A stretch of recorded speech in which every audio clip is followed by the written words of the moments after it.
have with us Dr. Paul Woods, our President and CEO, and he will be making a few remarks and then opening it up to questions. Also joining us today is Constable Michelle Romano, who is the Media Relief Officer for the London Police Service. So I'm going to turn it over to Paul now. Thank you, Kathy. Members of the media, ladies and gentlemen, it is with severe regret that I come and speak with you today. This is a difficult day for all of us at London Health Sciences Centre. As you now know from a public release by the London Police Service earlier today, Vincent Gauthier, an EEG technician at London Health Sciences Centre, has been arrested and charged with one count of overcoming resistance by administering or attempting to administer a drug and one count of sexual assault involving a patient earlier this year. Vincent Gauthier has worked at LHSC since 2015. In his role, he would have worked at both University and Victoria hospitals, and he would have seen both adult and pediatric patients. Our primary concern at this time is for the patient involved in this alleged incident. We, together with the London Police Service, are committed to protecting the identity of the patient involved. The patient's privacy and confidentiality is paramount. We continue to work with the patient to provide support. However, we are having a media conference today because we take our role in protecting the safety of the patients we serve extremely seriously. We want to be transparent about what has happened and forthright about how we are dealing with it. We want to emphasize that the actions alleged in this case do not reflect the professionalism or values of our hospital and its thousands of caring employees and physicians. We want to ensure that our community knows that we have appropriately dealt with this matter, including the termination of this employee, and will continue to fully support the LPS investigation of this matter. We want to assure members of the public that we will be reaching out proactively to all patients who would have been seen by this technician in an unsupervised capacity to ensure there are no concerns with the care they received during their procedure. Finally, with your help, we also want to make sure we have made the public aware of the ability to call into the hospital if they have any concerns, especially regarding past or future EEG procedures. Clearly, we are very troubled and concerned that this may have happened at our hospital, and upon receiving the patient's complaint, we took steps to ensure that the employee was removed from all patient care duties at LHSC. In addition to launching our own investigation, we engaged the police, and with charges now laid, his employment has been terminated. We will continue to work closely with the police in their investigation and thank them for their collaboration in this difficult matter. As a leader of London Health Sciences Centre, I want to assure the public that there is zero tolerance for this type of behavior. This type of accusation represents a most serious breach of trust between healthcare provider and patient and does not embody the action of thousands of staff and physicians at LHSC who are dedicated to providing the best care to our patients. A toll-free patient information line has been established. The number is 1-888-443-9202. I recognize that despite precautions, there may be no absolute fail-safe way to prevent this kind of incident, but please be assured that we are pursuing all avenues available to us to provide a safe and secure patient care environment. We are evaluating the processes in the EEG procedure room to determine if such an incident could be avoided.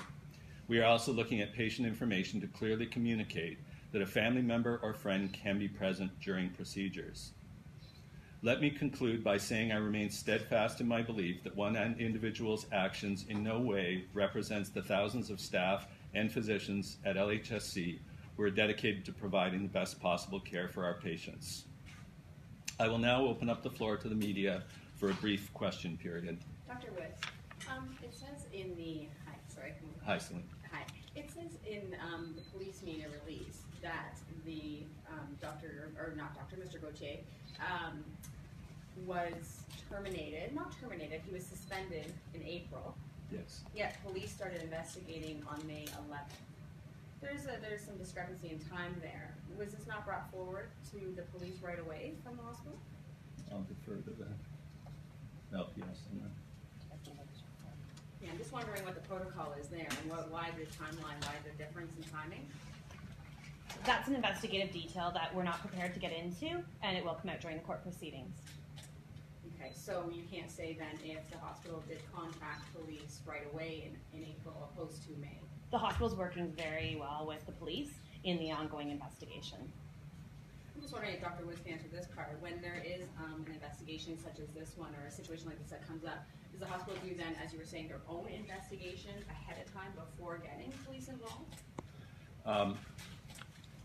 So if there's reason, the first steps that we would always take is to ensure patient safety. So that was the very first step that we took. And at some point in the investigation, if it is believed that there is criminal behavior that is undertaken, then the police are contacted. And I'm not conversant with what the triggers actually are for that, but I think as part of the process, if it is determined that that is the case, then they would always be contacted.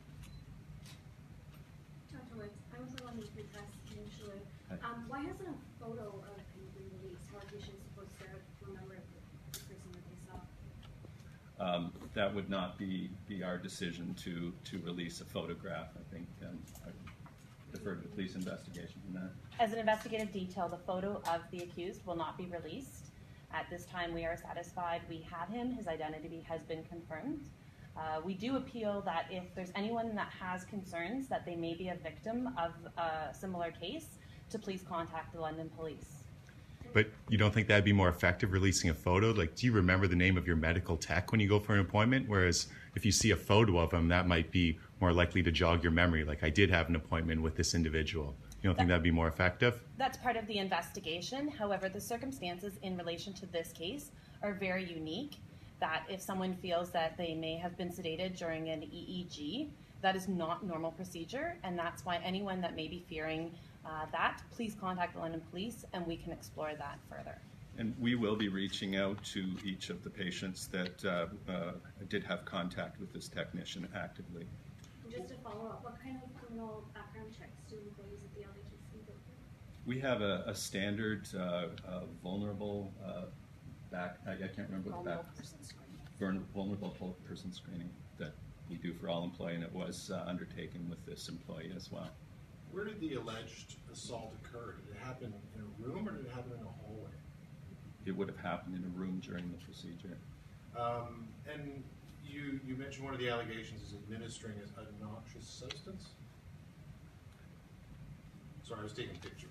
Yeah, I can read the allegation. Attempting to administer drug. So what kind of drug was that? I can't comment on that as part of the ongoing investigation. But will you be reviewing inventory procedures? Just given, I mean, this is really topical right now because the Wettlaufer inquiry is going on, and this is one of the things that people are already talking about, is how often do hospital staff, healthcare workers, get access to drugs that might be misused? I mean, how often are inventories kept? Was it discovered through inventory work? Or? And we have done a check and can confirm that there were no drugs missing. There was no miscount between what should have been administered and what was administered. You mentioned you're reaching out to patients that may have had him as a technician. Do you have a number of how many people will be contacted? Yeah, 838. Sorry, just to make clear, the hospital is going to be contacting 838 patients? That's correct. How is everybody? How is everybody? Well, you mentioned this is the most serious breach of trust. This must be emotional. Well, this news has only been disclosed within the last couple of hours. I imagine that people are shocked. We're certainly shocked, devastated. I don't want to speak for all 14,000 employees, but healthcare workers take very seriously the public trust and public safety. So I imagine that we would be, as a group, very devastated by this. What were you? I'm personally devastated. I say it's like in the first year into your job and already. Yes. It's something that's upset me greatly. I don't know if this is something that you can get into detail because obviously you don't personally perform EEGs, but from my understanding, it's not quite common. It depends what kind you're doing, but to actually even be put out for an EEG exam. So is that also done incorrectly? So it would be a relatively rare EEG that sedation would be involved. So if that's the case, it was a long exam because they only do them in from what I've read in longer EEG exams. So that was quite the timeline that then the suspect was.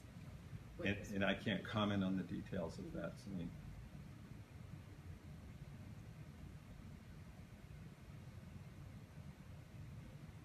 there any more questions? If he were to be found not guilty, would there be the option of him coming back to the hospital as an employee? I can't comment on that. I don't know if Susan, if that would be a question that you can answer. If that were to happen, the employee would generally file a grievance and we would deal with it through arbitration proceedings. Just one more real quick there, Dr. Woods. Regarding the procedure, would the patient be aware that they'd be going underneath sedation going into the procedure, or would it kind of just happen what was going on? I can't comment on what that particular incident involved and what the patient was or was not aware of during that time. So. Is it common for people to be under sedation for certain EEGs? No. Thank you very much for coming today. There's And- one more, Kathy, sorry. Oh, we have one more.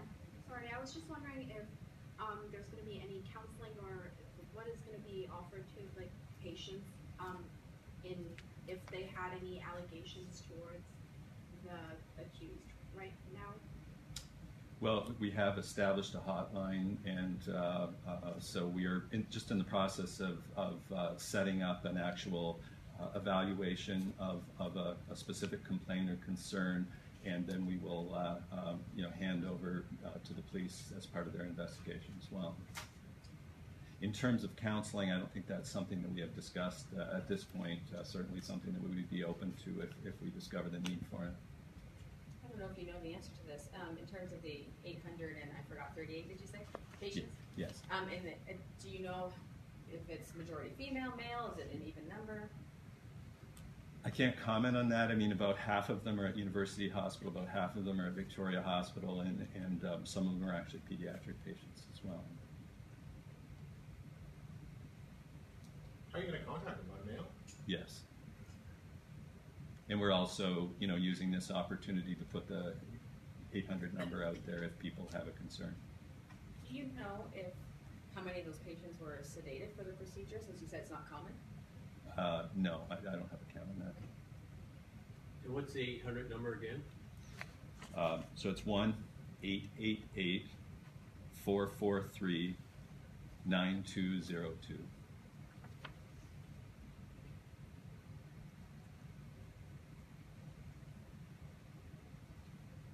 Okay, thank you very much for coming today. Is it possible to get, is it Constable Milner?